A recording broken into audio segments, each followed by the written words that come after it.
Hello everyone, this is Savita Acharya from Kendra Engineering College.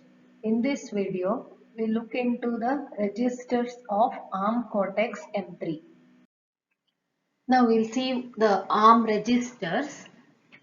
Firstly, the Cortex M3 is a load store architecture. Load store architecture means whatever operations you want to perform on data in memory, they have to be loaded into the core registers, and whatever operation is to be performed is done in the CPU, that is that is by the functional blocks in the ALU, and after that the result is stored back to the memory. So the instruction set designed for this architecture facilitates this method of accessing memory or performing operations and storing it back to the memory. So the Cortex M3 has got a register bank comprising of 16 registers. They are named as R0 to R15. Okay. So obviously these are 32-bit registers. As we have learned before, that Cortex M3 is a 32-bit microcontroller. So 32-bit microcontroller means all its registers should be 32-bit. That is by default. Okay. And also the functional units, that is the ALU and other functional units, are capable of handling 32 bit of data at a time. So these are R0 to R15 are called general purpose registers, and these general purpose registers are used for holding data and addresses. So whenever you want to perform some operations on two data, those data have to be stored in the register, either stored in the register beforehand, or if they are in memory, they have to be first accessed from memory to the registers. Okay, or these data registers are also used to hold memory addresses. So when you want to access a memory location, the address could be given depending on the addressing mode. Either the base or the offset would be held in these registers, okay, to access the memory. Now we have already also learnt that our Cortex M3 supports 16-bit thumb instructions. Okay. So whenever the processor is using 16-bit thumb instructions, the registers used are R0 to R7. So you can see here R0 to R7 are in grey color. So these registers which are in grey color are called as low registers. R0 to R7 are low registers, and R8 to R15 are called as high registers. Okay, so whenever the processor is operating in the ARM mode, that is when you are using ARM instructions, that is 32-bit instructions to write the program, then all these registers are accessible, R0 to R15. But when you are using thumb instruction set to define your program, that is 16-bit thumb instructions, then you can have access to only R0 to R7. So remember, thumb instruction set can access only R0 to R7, that is the low registers, and 32-bit ARM instructions can access all the registers R0 to R15. So R0 to R7 are low registers, R8 to R15 are high registers. But of these, only R0 through R12 are generic. That is, they are general purpose. R0 to R12 are general purpose, and the remaining three, R13, R14 and R15 are special registers. So in ARM, R13 is always the stack pointer.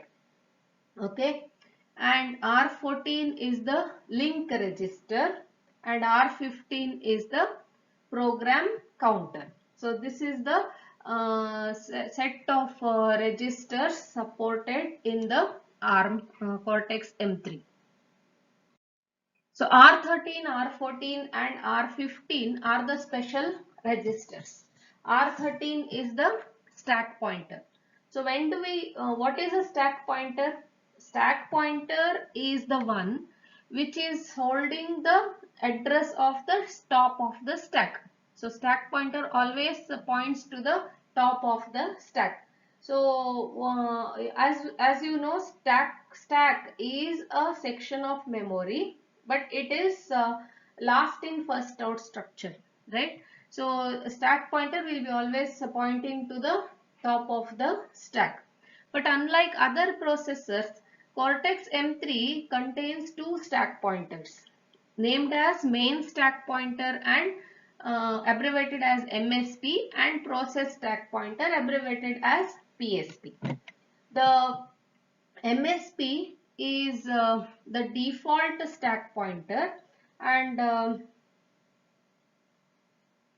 it is used whenever there are interrupts and all.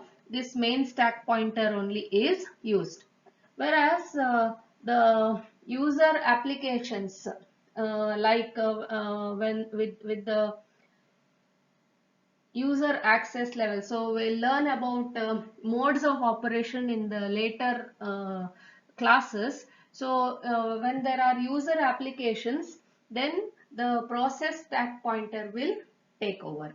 Okay. But at a time only one stack pointer is visible. Okay. And since they are word aligned, always the last two bits of the stack pointer will be always 0. R14 is the link register. This is link register is associated with the function call or subroutine call. So what happens whenever you call a function or a subroutine? So your normal program flow is going on. In between you get a function call or a subroutine call. So at that point of time, the control has to move to the place where the subroutine is written, and the subroutine is to be executed, and on return it has to come back to the main program to the address from where it has left to the subroutine. So this return address is to be stored somewhere, and that is done by this link register. So whenever a subroutine call occurs or a function call occurs, the return address will be stored in the link register, and automatically the link register has to be loaded back to come back to the normal flow of the program. And R15 is the program counter. As you must be familiar, program counter is the register which always holds the address of the next instruction to be executed. Okay, so here the program counter will always be pointing to the next instruction. So at a time 4 memory locations will be fetched. So that means each memory location stores 1 byte of data. Okay, each memory location stores 1 byte of data. So here our instructions are 32-bit wide.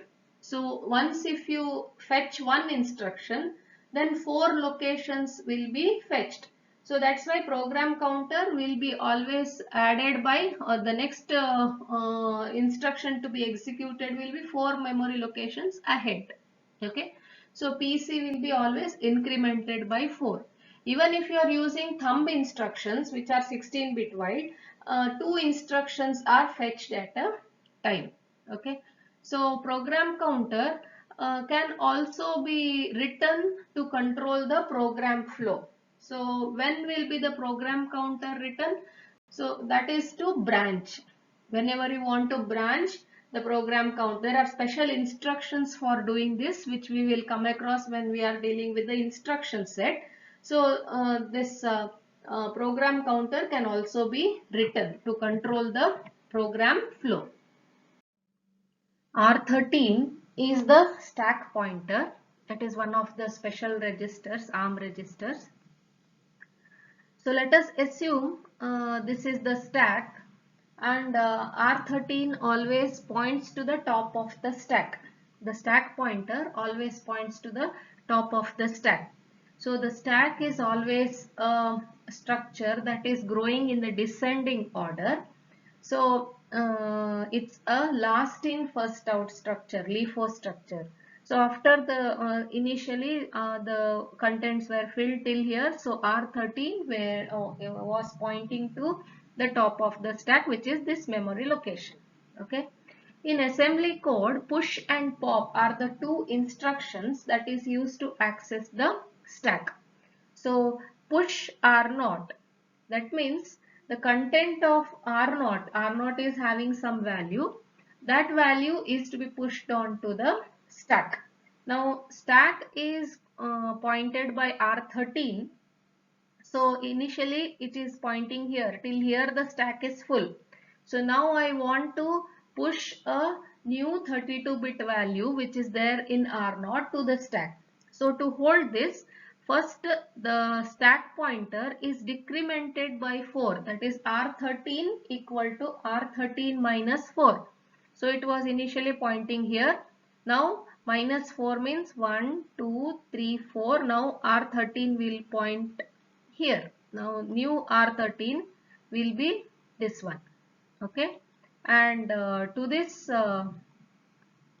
the content of R0 will be moved. So here this 4 locations will be holding the 32-bit value of R0.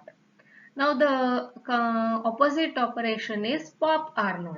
So whatever is there in the top of the stack is to be brought to the register R0. So that means memory of R13 is to be moved to R0, and R13 will be incremented by 4, that is 1, 2, 3, 4.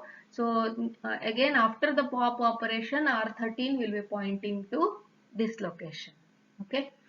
Now in this notation we write the memory location with the square bracket. So meaning of this is content of the memory location whose address is in R13.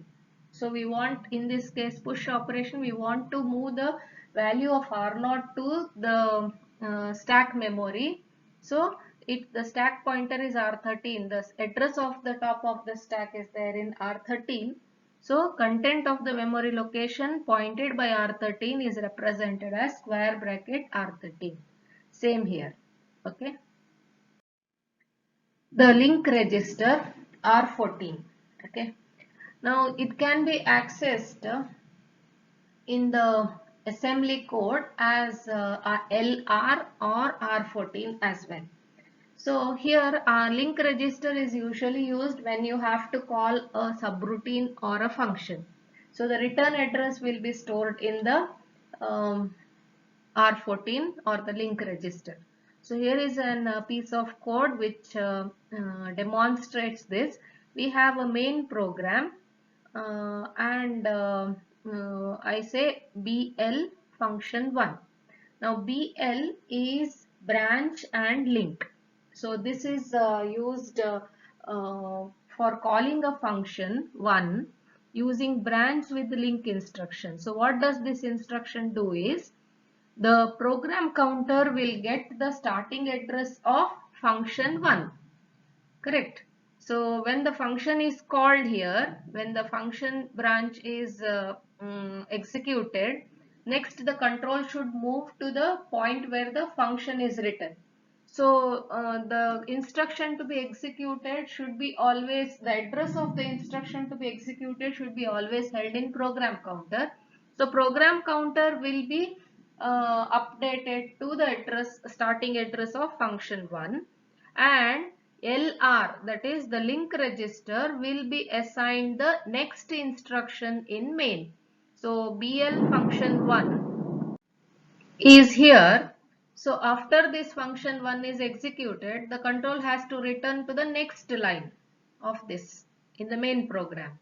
So LR is assigned the next instruction in main.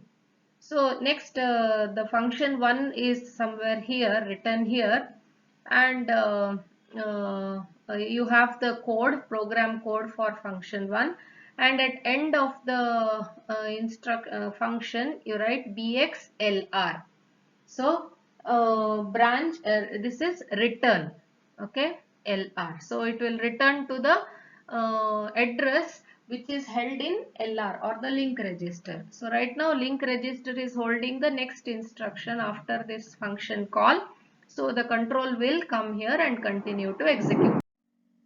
R15 is the program counter. So the program counter always holds the current program address, that is the address of the instruction to be executed next will be held in the program counter. And in assembly code it can be referred to as either R15 or PC. Okay.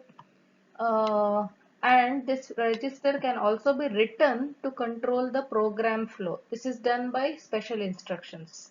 So before that, we'll just see what will be the value of the PC normally. So let me explain this with the help of an memory picture here.